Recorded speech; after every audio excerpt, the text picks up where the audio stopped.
ایک زمانے کی بات ہے، ایک آدمی اپنے بیٹے کے ساتھ ایک گدھے کو لے کر سفر پر نکلا۔ وہ دونوں خاموشی سے ایک لمبے اور ویران راستے پر چل رہے تھے۔ گدھا ان کے ساتھ ساتھ آہستہ آہستہ چل رہا تھا۔ راستے میں کچھ لوگ گزرے۔ وہ یہ منظر دیکھ کر ہنسنے لگے اور بولے، دیکھو کتنے بے وقوف لوگ ہیں، جب سواری موجود ہے تو پیدل کیوں چل رہے ہیں؟ باپ نے یہ سنا اور بیٹے سے کہا، بیٹا تم گدھے پر بیٹھ جاؤ۔ بیٹا گدھے پر بیٹھ گیا اور باپ پیدل چلنے لگا۔ تھوڑی دور گئے تو کچھ اور لوگ ملے۔ انہوں نے طنز سے کہا، دیکھو کتنا بے غیرت بیٹا ہے، خود آرام سے بیٹھا ہے اور باپ پیدل چل رہا ہے۔ یہ سن کر بیٹا فوراً نیچے اتر آیا اور بولا، ابا جان آپ بیٹھ جائیں۔ اب باپ گدھے پر بیٹھ گیا اور بیٹا پیدل چلنے لگا۔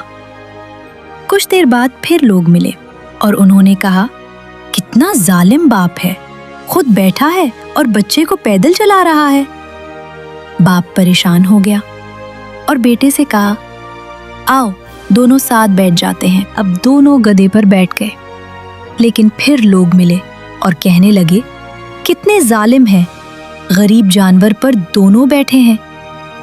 اب باپ اور بیٹا بہت پریشان ہو گئے۔ انہیں سمجھ نہیں آ رہا تھا کہ کیا کرے۔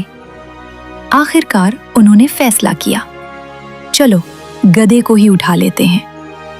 انہوں نے گدھے کے پاؤں رسی سے باندھے اور ایک ڈنڈے کے ذریعے اسے اپنے کندھوں پر اٹھا لیا۔ اب وہ گدھا اٹھا کر چل رہے تھے۔ لوگ یہ منظر دیکھ کر زور زور سے ہنسنے لگے، دیکھو یہ لوگ گدھے کو خود اٹھا کر لے جا رہے ہیں۔ ہنسی، شور اور ہجوم سے گدھا گھبرا گیا۔ اس نے زور سے لات ماری اور رسی کھل گئی۔ اچانک گدھا دریا میں جا گرا اور باپ بیٹا بھی توازن کھو کر پانی میں جا گرے۔ پانی سے نکل کر دونوں خاموش کھڑے تھے۔